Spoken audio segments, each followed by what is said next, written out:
Bulletin के पेश करता है काकाजी वेडिंग मॉल वुमेन्स एक्सक्लूसिव, मोती गली, चौमोहल्ला पैलेस रोड, हैदराबाद।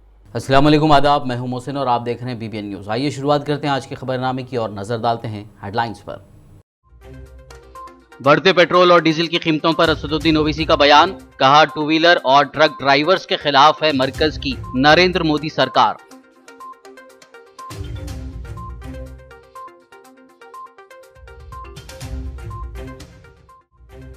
तेलंगाना के भैंसा शहर में तशद्दुद के बाद हालात कंट्रोल में, ड्रोन के जरिए रखी जा रही है नजर। आला सतही जांच करवाने डीजीपी को किशन रेड्डी की हिदायत।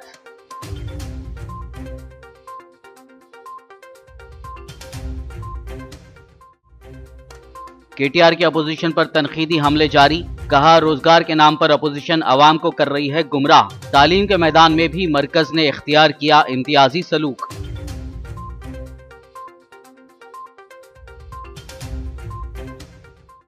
तेलंगाना में आजादी का अमृत महोत्सव मनाने की तैयारियां शुरू, जश्न को कामयाब बनाने के इक़दाम करने की चीफ सेक्रेटरी की हुक्काम को हिदायत।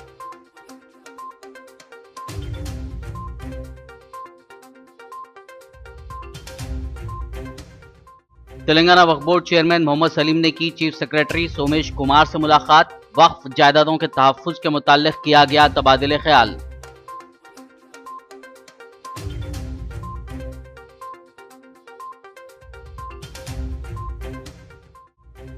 जंगली जानवरों के शिकार और फरोख्त के इल्जाम में 3 अफराद गिरफ्तार, एक काला हिरन बाजियाब। City police commissioner Anjani Kumar की प्रेस कॉन्फ्रेंस।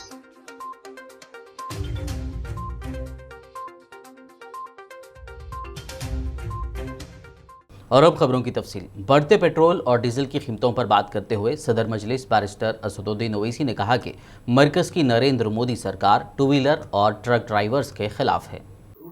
नंबर 1 पॉइंट ये है कि नरेंद्र मोदी सरकार जो है वो टू व्हीलर चलाने वालों की दुश्मन है। नरेंद्र मोदी की सरकार जो लॉरी चलाते ट्रक ड्राइवर्स उनकी दुश्मन है। नरेंद्र मोदी की सरकार जो बच्चे ड्राइवरिंग करते टैक्सी कैब चलाते उनकी दुश्मन है। नरेंद्र मोदी की सरकार जो किसान ट्रैक्टर में डीजल डालता उसकी दुश्मन है। ये प्राइस हाइक से ये तमाम सेक्टर जिसको मैं अभी तो खाली बताया हूं बहुत है, ये सब लोग परेशान हो गए। आप हैदराबाद में हो या तेलंगाना हो, ये पूरे ड्राइवर्स की नौकरी चले गई। टू व्हीलर्स, और मोदी सरकार को जानना चाहिए कि टू व्हीलर वाले ही वोट डालते जाके पोलिंग बूथ पे, बड़ी गाड़ियों में बैठने वाले वोट नहीं डालते। वोट किसी भी पार्टी का कार्यकर्ता होता वो मोटरसाइकिल पे निकल के जाके वोट डालता, लोगों को दलवाता। ऑटो है, ऑटो वाले परेशान है। ये गरीब, भारत की जमहूरियत माने इलेक्शन अगर कामयाब होता है तो ये गरीबों की वजह से, ये जो वोटिंग क्लास जिसको गरीब बोलते हैं, अब वो लोग खुद परेशान है। तो प्राइस नहीं बढ़ रहा, क्या मतलब भाई? आप गवर्नमेंट जो है जो सेंट्रल टैक्स ले रही है तो कम कर दो ना भाई, 38%। अगर नहीं बढ़ा, अगर आपकी बात सच है तो आप टैक्स कम कर दो ना भाई। आप 10% कम कर दो, क्यों नहीं कम कर रहे आप कम करके दिखाइए ना गरीबों को। भाई आप गरीब के लिए, गरीब का गरीब तो पिटे जा रहा है। वो पैसा तो सब्सिडी में जा रहा है। कौन सी सब्सिडी में जा रहा भाई? कौन सी योजनाओं में जा रहा है भाई? कौन सी योजना है? गरीब की गरीबी बढ़ाने की योजना है ये तो। कहां की योजना है ये? किधर है ये? तो आप जाके देखिए।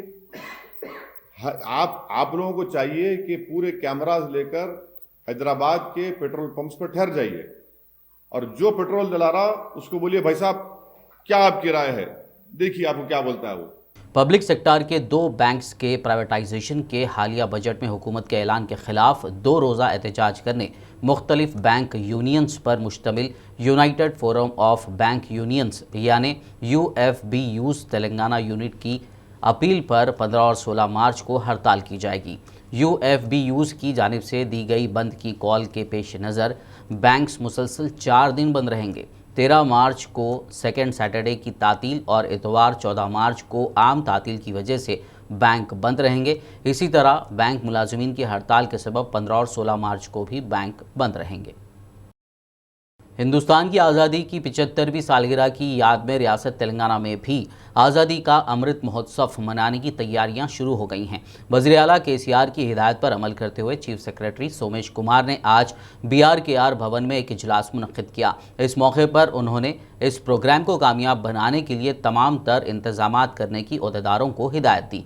उन्होंने कहा कि 12 तारीख को सुबह 11 बजे पब्लिक गार्डन्स में होने वाले इफ्तिताई प्रोग्राम के दौरान वज़ीर आला केसीआर कौमी परचम लहराएंगे, जबकि इस महीने की 11 और 12 तारीख को रियासत के तमाम सरकारी इमारतों और जंक्शन को रोशन कर दिया जाएगा। चीफ सेक्रेटरी ने मजीद बताया कि रियासती गवर्नर तमिलिसाई सुंदरराजन वरंगल में इस प्रोग्राम में शिरकत करेंगी। उन्होंने वरंगल के कलेक्टर को हिदायत दी कि वो प्रोग्राम के ज़िमन में मुनासिब इंतजामात को यकीनी बनाएं। गौरतलब है कि आज़ादी का ये त्यौहार 12 मार्च से शुरू होगा और 75 हफ्तों तक जारी रहेगा। यूनियन होम मिनिस्टर जी किशन रेड्डी ने तेलंगाना के हिसास तरीन भैंसा टाउन में हुए तशद्दुद के वाक़े की आला सतही जांच करवाने की रियासत के DGP को हिदायत दी है। ताहम उन्होंने ये भी कहा कि लॉ एंड ऑर्डर रियासती हुकूमत का मसला है। उन्होंने कहा कि भैंसा वाक़े के ज़िम्मेदारों के खिलाफ कार्रवाई करते हुए अवाम के तहफ़्फ़ुज़ को यकीनी बनाएं। किशन रेड्डी ने कहा कि इस वाक़े की मरकज़ी वज़ीर दाखिला अमित शाह को तफसीलात से वाकिफ़ करवाया गया है। किशन रेड्डी ने इस वाक़े के सिलसिले में आज अपने ट्विटर हैंडल के ज़रिए एक मुख्तसर वीडियो जारी किया। किशन रेड्डी ने इन वाक़यात की मजम्मत की और कहा कि उन्होंने इस मसले पर DGP से 2 मरतबा बात की और मुस्तक़बिल में ऐसे वाक़यात ना हो, इसके लिए माक़ूल पुलिस बंदोबस्त करने की भी हिदायत दी। గత 3 రోజుల క్రితము తెలంగాణ బైన్సాలో జరిగినటువంటి మతపరమైనటువంటి ఘర్షణలు తీవ్రంగా ఖండిస్తా ఉన్నాను. గత అనేక రోజులుగా మరి 30-40 సంవత్సరాలుగా వరుసగా బైన్సాలో ఘర్షణ జరగడము, ఒక వర్గం వారిపైన మరొకరు దాడి చేయడము, ఇది ఏమాత్రం మంచిది కాదు. ఇటీవలనే దాడులు జరగడము, మళ్ళీ 3 రోజుల క్రితం జరగడము, వరుసగా దీని వెనుక మరి కొన్ని విద్రోహ శక్తులు స్పష్టంగా మత సామరస్యాన్ని దెబ్బతీయడం కోసం, అక్కడ ఉండేటువంటి సామాన్య ప్రజలను హింసించడం కోసం చేస్తున్నటువంటి కుట్రగా కనిపిస్తా ఉంది. ఇప్పటికే ఈ విషయం పైన నేను DGP గారితో 2 సార్లు మాట్లాడాను. దీనిపైన ఉన్నత స్థాయి దర్యాప్తు జరపాలని, భవిష్యత్తులో ఈ రకమైనటువంటి సంఘటనలు పునరావృతం కాకుండా పోలీసు వ్యవస్థను పటిష్టం చేయాలని, శాశ్వత ప్రాతిపదికన మరి మత కలహాలు జరగకుండా, దాడులు జరగకుండా, ఘర్షణలు జరగకుండా అన్ని రకాల చర్యలు తీసుకోవాలని నేను DGP గారిని కోరాను. तेलंगाना के भैंसा टाउन में फिरकावाराना तशद्दुद के बाद हालात अब कंट्रोल में हैं। पुलिस ने बताया कि ड्रोन के जरिए हालात पर नज़र रखी जा रही है। देखिए भैंसा की ताज़ा सूरत हाल पर मुबनी ये report.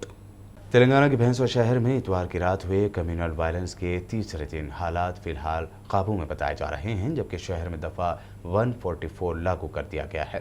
Home minister Mohammad Mahmood Ali ने भैंसा वायलेंस के बारे में फ़ोन पर अपडेट हासिल की है। पूरे भैंसा शहर में इंटरनेट भी बंद कर दिए जाने की भी खबर है ताकि अफवाहें ना फैले।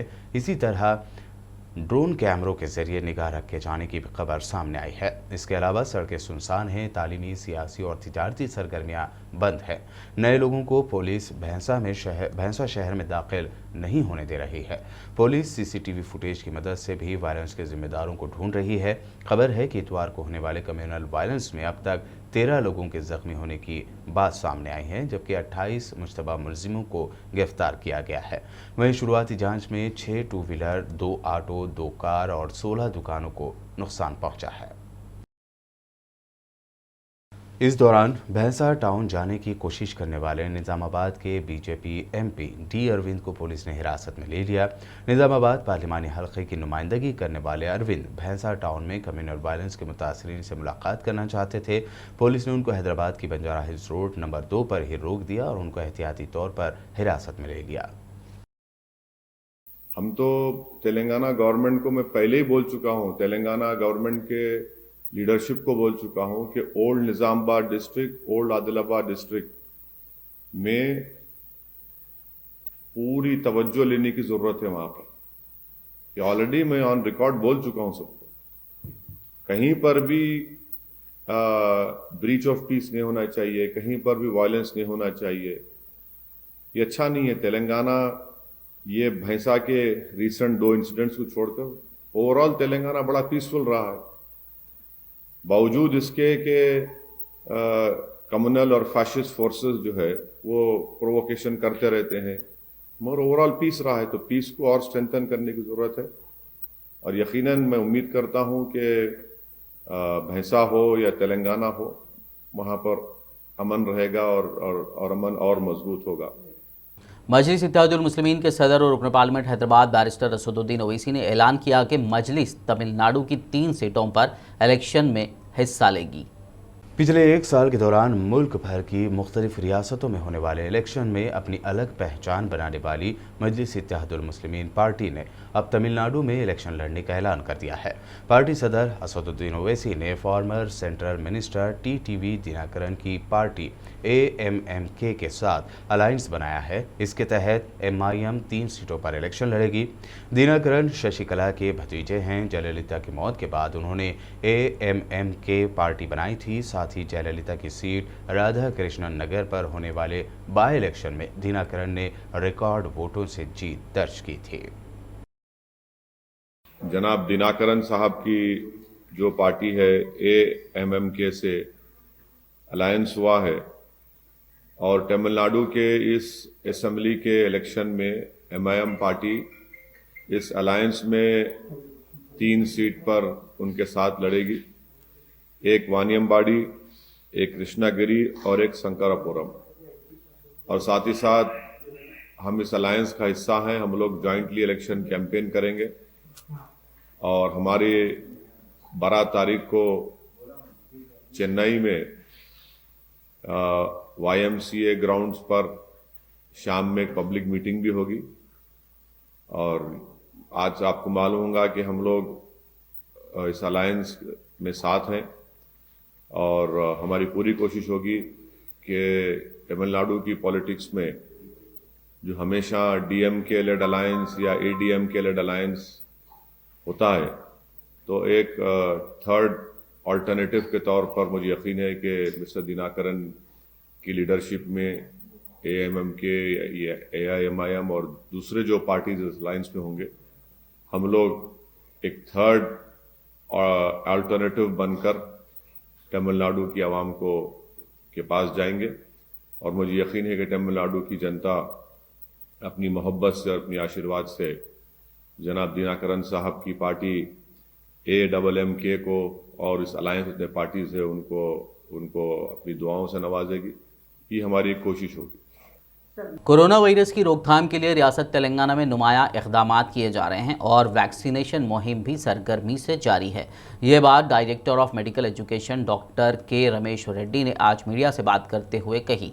उन्होंने जोर देते हुए कहा कि वैक्सीन हर किसी को लेनी चाहिए, इससे कोई नुकसान नहीं है।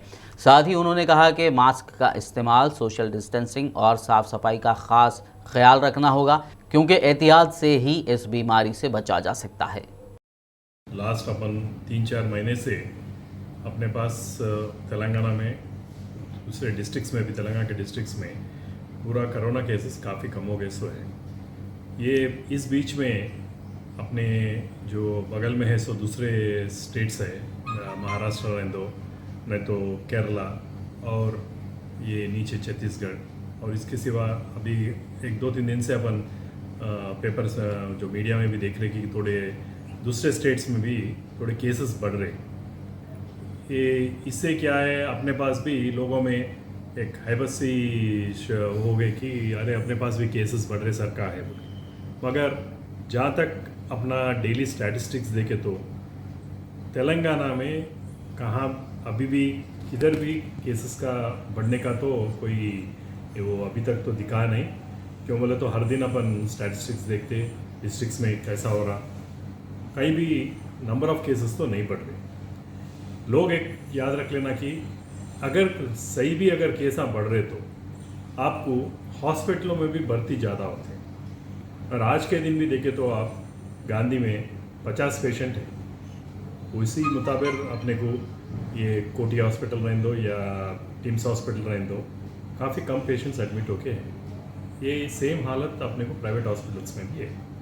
इससे अपने को क्या जानकारी आता बोले तो नंबर ऑफ केसेस तो नहीं बढ़े, रोज़ थोड़े थोड़े केस तो आ रहे, क्योंकि कोरोना तो कम हुआ मगर गया तो नहीं। तो इस तरह में आपको अभी थोड़े महीने कंपलसरी ऐसा केस आते रहते हैं। तेलंगाना रियासत में एमएलसी इंतखाबात के लिए तशहीरी मुहिम जारी है। तेलंगाना राष्ट्र समिति के वर्किंग प्रेसिडेंट व आईटी मिनिस्टर के तारक रामाराव ने कहा कि तेलंगाना हुकूमत लोगों को मुस्तकिल तौर पर रोज़गार दे रही है और खाली ओहदों पर मुलाजमत फराहम कर रही है, फिर भी बीजेपी और कांग्रेस आवाम को गुमराह कर रही हैं। केटीआर ने बताया कि 1,33,000 सरकारी मुलाजमतें पर भर्तियों के बावजूद कांग्रेस और बीजेपी अक्सर भर्तियों को लेकर हुकूमत के खिलाफ गलत बयानबाजी करते रहते हैं। उन्होंने आज हैदराबाद में ग्रेजुएट से खिताब करते हुए मजीद बताया कि गुरुकुल स्कूलों के क़याम के अलावा रियासती हुकूमत ने मुतादिद तालीमी इदारे भी कायम किए हैं, जिनमें 53 डिग्री, 11 पॉलिटेक्निक और 5 मेडिकल कॉलेजेस शामिल हैं। उन्होंने मरकज़ी हुकूमत पर तनकीद करते हुए कहा कि मरकज़ न सिर्फ मुख्तलिफ शोबों में रियासत के ख़िलाफ़ इम्तियाजी सलूक का मुजाहरा कर रही है, बल्कि वो तालीम के मैदान में भी मदद का हाथ नहीं बढ़ा रही है। మా మీద మాట్లాడే మిత్రులు చాలా మాట్లాడతారు. మమ్మల్ని అన్నారు మీరు ఎంప్లాయ్మెంట్ నోటిఫికేషన్ ఇవ్వలేదన్నారు. ఇక్కడ కూర్చున్న మిత్రులకి, ఎందుకంటే మీరు అందరూ కూడా ఎడ్యుకేటెడ్, చాలా మంది ఇన్ఫాక్ట్ ఒకవైపు గవర్నమెంట్ నోటిఫికేషన్లు వస్తాయేమో అని ప్రిపేర్ అవుతూ ప్రైవేట్ సెక్టర్లో జాబ్ చేసే వాళ్ళు కూడా ఉంటారు. అందుకోసం వారి కన్సంప్షన్ కోసం కూడా నేను చెప్తా ఉన్నాను. ఈ ప్రభుత్వం వచ్చిన తర్వాత నేను మొన్ననే ఒక వైట్ పేపర్ రిలీజ్ చేసినాను.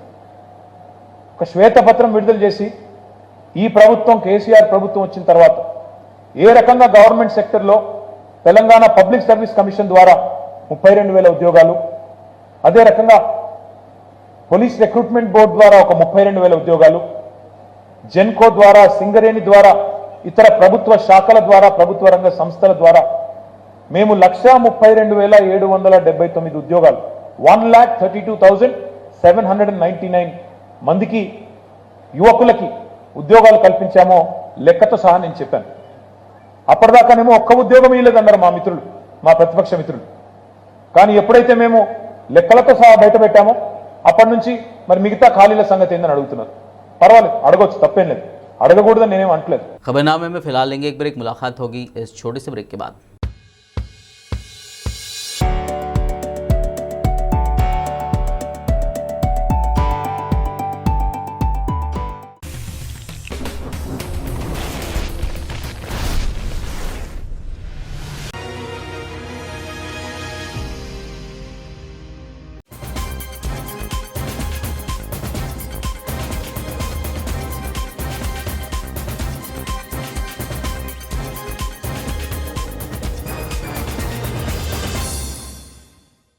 ब्रेक के बाद खबरनामे में आपका दोबारा खैर मकदम है। आइए बढ़ते मजीद खबरों की जानिब। TJS सदर प्रोफेसर कुंदराराम ने कहा कि कल 10 मार्च को अलहदा रियासत तेलंगाना के लिए मुनक्किद किए गए मिलियन मार्च प्रोग्राम के 10 साल मुकम्मल हो रहे हैं। ताहम रियासती हुकूमत मिलियन मार्च को भूल गई है, जबकि तेलंगाना के अवाम मिलियन मार्च के दिन शहदा को याद करते हुए खराज पेश करते हैं। उन्होंने कहा कि वरंगल में कल मुनक्किद की जाने वाली रैली में वो शिरकत करेंगे। प्रोफेसर कुंदराराम ने उम्मीद जाहिर की कि रियासत में होने जा रहे ग्रेजुएट MLC इलेक्शन शफाफ अंदाज में मुनक्किद किए जाएंगे। रियासती हुकूमत रोज़गार से लेकर हर महाज पर नाकाम हो गई है और अवाम तब्दीली चाहती है। TJS वो तब्दीली लाएगी। उन्होंने उम्मीद जाहिर की कि MLC की हैसियत से जीत कर वो काउंसिल में कदम रखेंगे और ग्रेजुएट्स के मसाइल को हल करने के लिए मौसर नुमाइंदगी करेंगे। ప్రజలు మాత్రం ఎవరి అసంతృప్తి వాళ్ళకుంది, దాన్ని వ్యక్తం చేయడానికి సందర్భం కోసం మార్చి 14 కోసం ఎదురు చూస్తున్నారని చెప్పి నేను భావిస్తూ, మార్చి 14 నాడు ఖచ్చితంగా తమ అసంతృప్తిని తాము వ్యక్తం చేయడానికి అందరూ కూడా చాలా సంసిద్ధంగా ఉన్నారు. బయటికి ప్రకటించడం లేదు, ఎందుకంటే ఇంతటి ఒత్తిళ్ల నడుమ మనం ఎందుకు బయటపడాలి అనే ఆలోచనే తప్ప తప్పనిసరిగా ఒక అసంతృప్తి అయితే పేరుకొనిపోయింది. ఈ నేపథ్యంలోనే మార్పు కోసం ఒక ఓటుకు అవకాశం ఇవ్వాలని మేము చేస్తున్న విజ్ఞప్తికి విశేషమైనటువంటి స్పందన దొరుకుతున్నాయి. ఎక్కడ పోయినా మేము చేసిన విజ్ఞప్తి ప్రజలు మన్నిస్తున్నారు.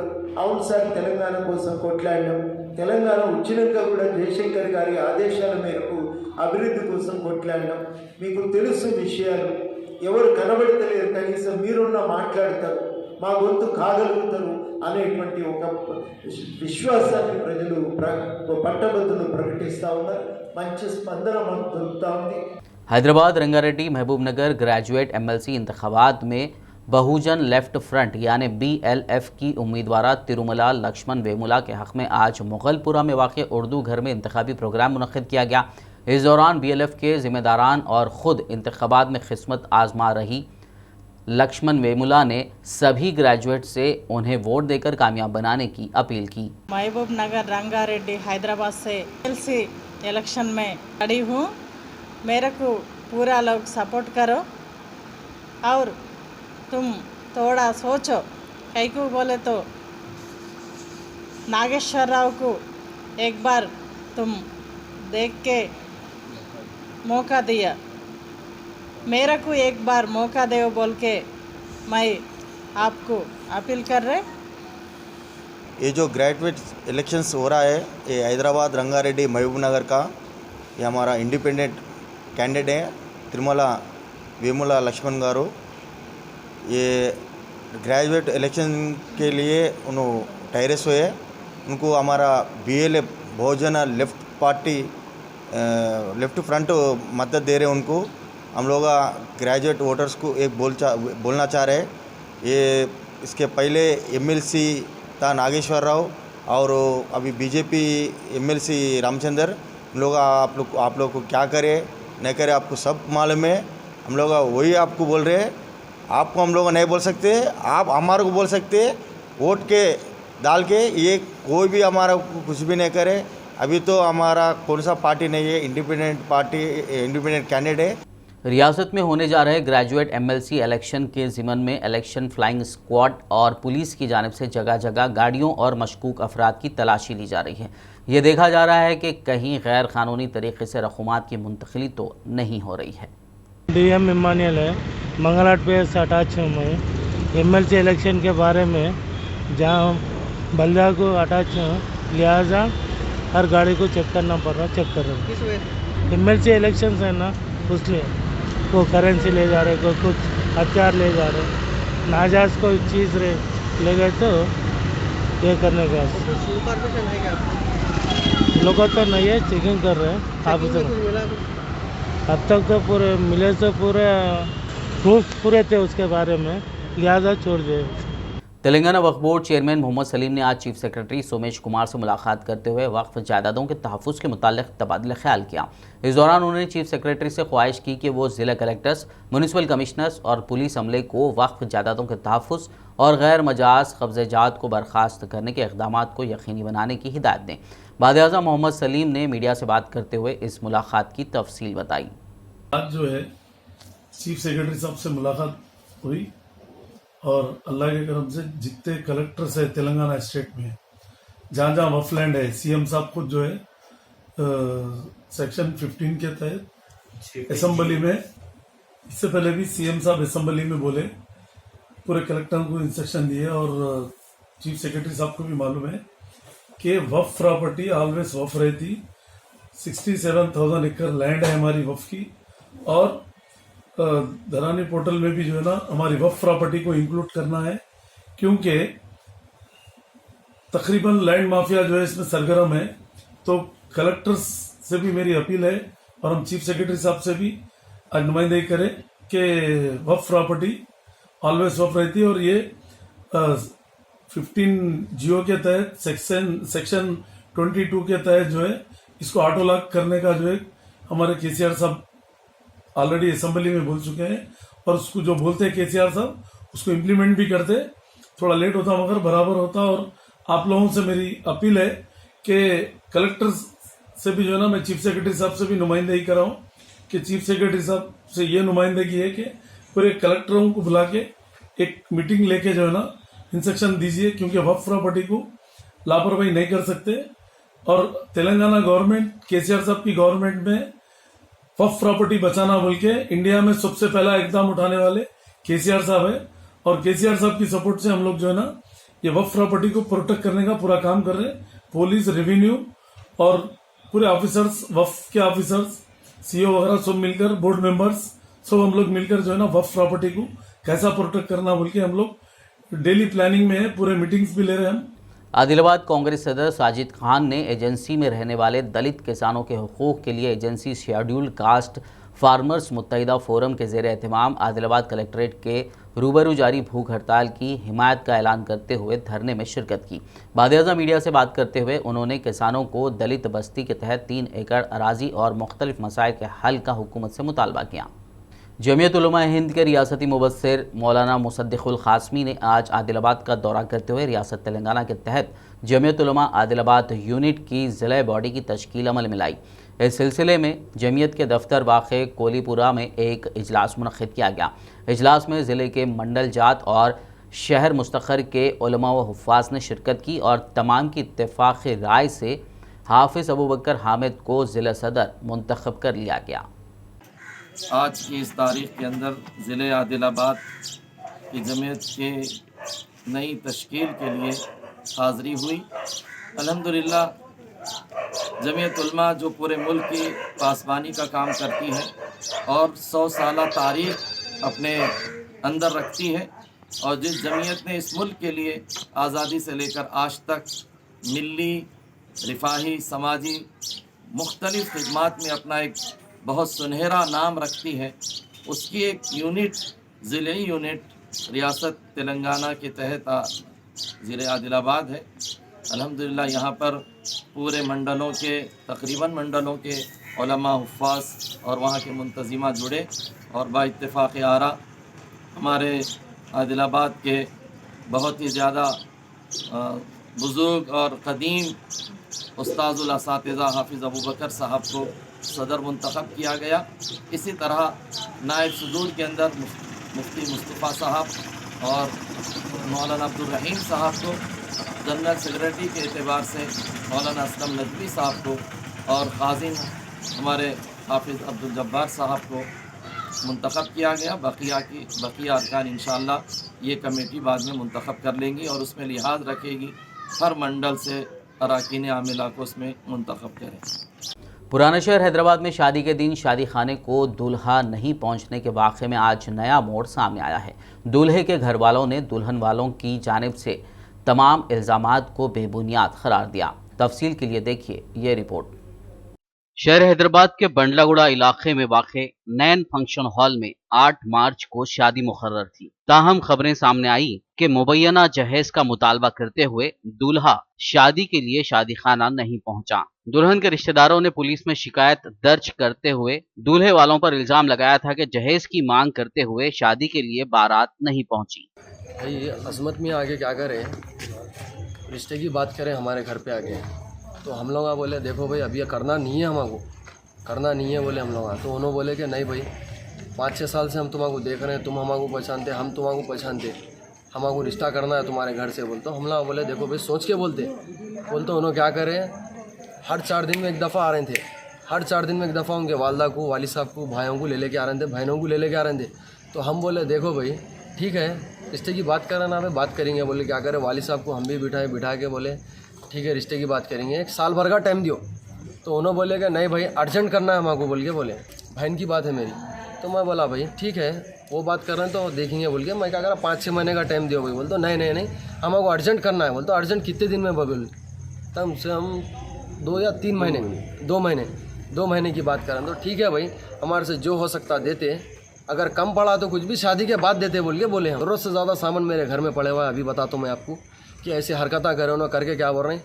अब साँचक के दिन 12 बजे आते बोले, 12 बजे नहीं आए, 2 बजे आए। हम लोग फ़ोना कर रहे हैं तो फ़ोना रिसीव नहीं कर रहे हैं हमारे। हम लोग छेड़े तो बात कर रहे हैं, नहीं तो नहीं कर रहे हैं। अब आखिरी में आके घर पे क्या कर रहे हैं, 2 बजे रात को, 2:30 बजे रात को आए, आके बोल रहे हैं कि भाई साँचक करना है। बोल तो देखो भाई मेहमान आए थे चले गए, अब साँचक छोड़ दो शादी कर लेंगे डायरेक्ट बोल के बात करें। अब रात हो गई मेहमान चले गए। बोल तो नहीं खसमा खाए, मैं उम्रा करे हुआ हूँ, मैं हज करे हुआ हूँ, मेरी बात सुनो, अल्लाह रसूल की कसम सर पे कुरान रख के क़िबले की तरफ मुँह करके कसम खा रहा हूँ मैं, मेरी बात को यकीन करो। बोलता हूँ हमारे बाबा के दिल में रहम आया।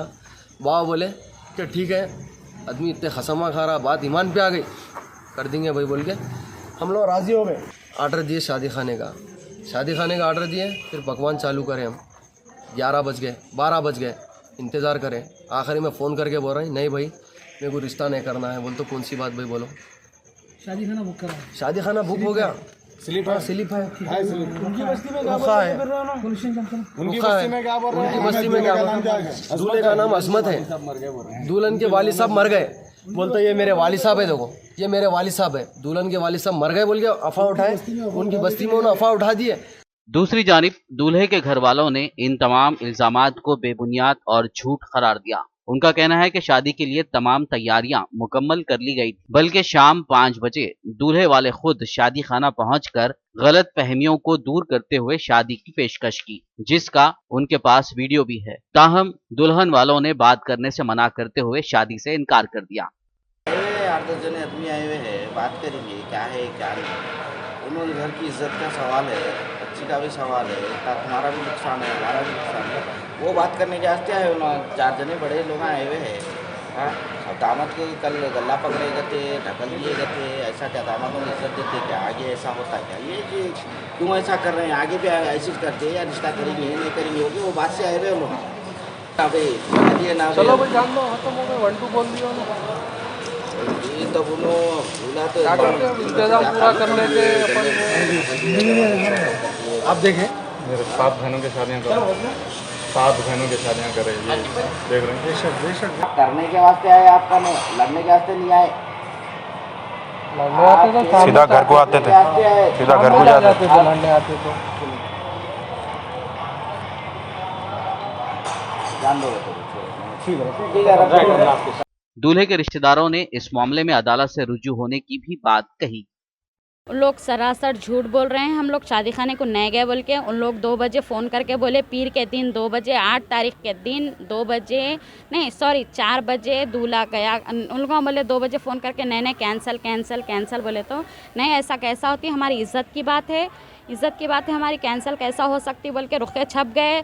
शादी खाने को ऑलरेडी दे दिए पैसे और बावर्चियों को पैसे दे दिए, वीडियो वालों को पैसे दे दिए, हर चीज़ का पैसे देने के बाद में वो लोग बोल रहे हैं कि हम लोग शादी खाने में नहीं आए बोल के। हम लोग शादी खाने को भी गए थे 5 बजे के टाइम, हमारे भौनिया और हमारे भाया हमारे भाई सब मिल के गए। दूल्हा खुद भी जाके रिक्वेस्ट करा वहाँ पर के हमारी इज़्ज़त का सवाल है भाई, शादी खाने को आइए वो तो हाँ आ रहा हूँ बोल के। उनके चाचा बोले मैं उनको ले आता हूँ, आप लोग आइए बात करिए बोले तो। नैन फंक्शन हॉल बल्लागुड़ा हम गए थे वहाँ पे 5 बजे की हमारे पास वीडियो है।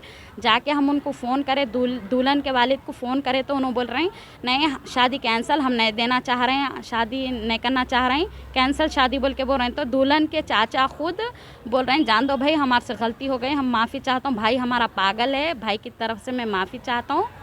आपको अच्छे से अच्छी भी पहली बार मैं ऐसे लोग देख रहा हूँ कि बच्चा हो के खुद रिक्वेस्ट, दूल्हा खुद रिक्वेस्ट करने के लिए आया कि शादी करो बोल के। बोले कहते हैं हम मेरे को करो, मेरे को शादी करो, 4 दिन को चुप आ रहे करे। अरे हम लोग इज़्ज़तदार है बोल के तुम्हारे घर को आके दूल्हा खुद बोला, बिना जोड़े घोड़े के आके खुद बोला कि मेरे को शादी करो, इज़्ज़त की बात है, हमारे ख़ानदान में इज़्ज़त की बात है बोल के रोके बढ़ गए बोल के। ऐसा बोलने के बाद उन लोग ऐसा करे तो कैसे होंगे बात? बोलो सरासर झूठे बात है, झूठा इल्ज़ाम है हमारे पर, जो इल्ज़ाम लगाए से हम इनके ऊपर केस करेंगे और इनको कोर्ट में खींचेंगे। और गरीब लोगों भी ऐसे होते बोल के हम उनको बताएंगे, दुनिया वालों को गरीब भी ऐसा होता बोल के। South zone commissioners task force team ने महकमा जंगलात के अहदेदारों के साथ मिलकर जंगली जानवरों के शिकार और ज़रूरतमंद सारिफीन को फ़रोख्त करने के इल्ज़ाम में 3 अफराद को गिरफ्तार कर लिया। पुलिस ने उनके कब्जे से एक काले हिरन यानी ब्लैक बक को बचा लिया और एक कार और दीगर अशिया जब्त कर ली, जबकि एक और मुलजिम फरार बताया गया है। City police commissioner Anjani Kumar ने जू क्यूरेटर सुभद्रा देवी और दीगर हुक्काम के हमरा प्रेस मीट करते हुए केस की तफसीलात बताई। फॉरेस्ट डिपार्टमेंट के साथ मिलकर एक ऑपरेशन में 3-year-old female black buck Krishna Jinka का रेस्क्यू हुआ। इस रेस्क्यू में टास्क फोर्स के तरफ से रेड जो कंडक्ट हुआ उसमें 3 अक्यूज्ड की गिरफ्तारी हुई है। उनका नाम है चवन शंकर बाबा जो नेटिव ऑफ निर्मल डिस्ट्रिक्ट है, मोहम्मद ज़ुबैर अहमदपुरा निज़ामाबाद और मोहम्मद सलमानुद्दीन एलियस सलमान जो निज़ामाबाद डिस्ट्रिक्ट का रहने वाला है। इसके अलावा एक अक्यूज्ड इमरान जो बोधन का है अभी फरार है, उसकी गिरफ्तारी अभी बाकी है। ये 3-year-old कृष्णा जिंका ब्लैक बक हमारे फॉरेस्ट डिपार्टमेंट के तरफ से Subhadra Devi madam, curator Hyderabad zoo, वो उनका she has taken the custody और जू में उसका देखभाल होगा. We are grateful to madam for providing necessary guidance to police department about such wild animal जो कि शेड्यूल 1 कैटेगरी में है. इसके अलावा ये जो चौहान शंकर बाबा है उसके ऊपर पहले भी एक केस बुक हुआ था, crime number 17/99 of 2018 Nizamabad district में. और जैसा कि आप जानते हैं ये under the act of section 51 of wild life protection act 1972 schedule 1 category के एनिमल्स के लिए उसके मारने के लिए बहुत ज़्यादा पनिशमेंट है, up to 7 years of imprisonment and fine. ये Hyderabad city police north zone के ज़ेर एहतमाम कारखाना में ब्लड डोनेशन कैंप मुनक्किद किया गया. इस कैंप में additional CP traffic Anil Kumar, north zone DCP Kalmeshwar और दीगर पुलिस ओहदेदारान ने शिरकत की, जबकि कैब और टैक्सी ड्राइवर्स ने अपने खून का अतिया दिया. ब्लड डोनर्स को सर्टिफिकेट्स देते हुए additional CP traffic Anil Kumar ने उनके जज्बे की सताइश की. शहर हैदराबाद सालार जंग म्यूज़ियम के करीब वाक़ मीनार गार्डन में इस महीने की 13, 14 और 15 तारीख को फैमिली शॉपिंग एक्सपो का इनेकाद अमल में लाया जा रहा है. ऑर्गेनाइज़र शाहनवाज लोधानी ने इस एक्सपो की तफसीलात बताई. मैं हूं आपका दोस्त शाहनवाज. जैसे कि आप सब लोग जानते हैं फैमिली शॉपिंग एक्सपो फिर वापस हो रहा है एट मीनार गार्डन 13, 14 और 15 मार्च को. और इसमें हमारे पास जो एग्जिबिटर्स है वो सारे लोग दिल्ली, चंडीगढ़, मुंबई और पंजाब से आ रहे हैं. और बहुत सारे स्टॉल्स हैदराबाद के भी है इसी में. और ये जो है कलेक्शन आपको बहुत ही प्यारा कलेक्शन, डिज़ाइनर ड्रेसेस भी है ये लोग के पास, और इसमें डेली वेयर सूट्स भी है और बहुत ही प्यारे कश्मीरी ज्वेलरी एंड पर्ल्स के बहुत ही डिज़ाइनर ज्वेलरी भी अवेलेबल है इसी में. और साथ ही साथ कश्मीरी ड्राई फ्रूट्स वगैरह भी आ रहे हैं. और ये 3 डेज़ का एग्जीबिशन है और ये हमारा 3rd सीज़न है. अल्हम्दुलिल्लाह अल्लाह के करम से 2 सीज़न हमारे बहुत ही अच्छे सक्सेसफुल थे. फिर ये जो तीसरा सीज़न जो हो रहा है वो भी अल्हम्दुलिल्लाह इंशाल्लाह बहुत. आखिर में एक नज़र हेडलाइंस पर. बढ़ते पेट्रोल और डीजल की कीमतों पर असदुद्दीन ओवैसी का बयान. कहा, 2 व्हीलर और ट्रक ड्राइवर्स के खिलाफ है मरकज की नरेंद्र मोदी सरकार.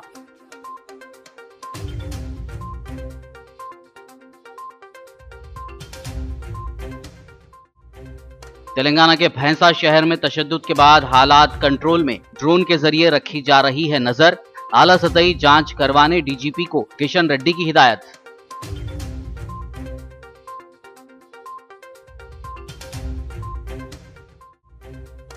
केटीआर की अपोजिशन पर तनकीदी हमले जारी. कहा, रोजगार के नाम पर अपोजिशन अवाम को कर रही है गुमराह. तालीम के मैदान में भी मरकज ने इख्तियार किया इम्तियाजी सलूक.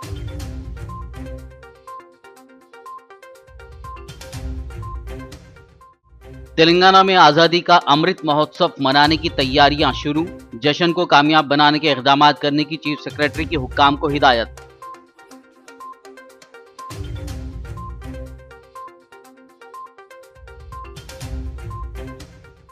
तेलंगाना वक्फ बोर्ड चेयरमैन मोहम्मद सलीम ने की चीफ सेक्रेटरी सोमेश कुमार से मुलाकात. वक्फ जायदादों के तहफ़्फ़ुज़ के मुताल्लिक़ किया गया तबादले ख्याल.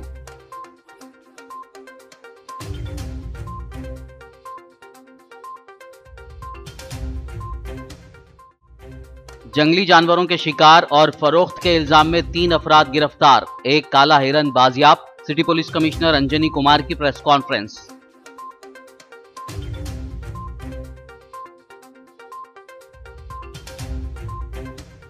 खबरनामे में फिलहाल बस इतना ही. ताज़ा तरीन अपडेट्स के लिए देखते रहिए BBN न्यूज़ और YouTube पर हमारे चैनल को सब्सक्राइब कीजिए. फेसबुक और YouTube के हमारे वीडियोस को लाइक और शेयर ज़रूर कीजिए.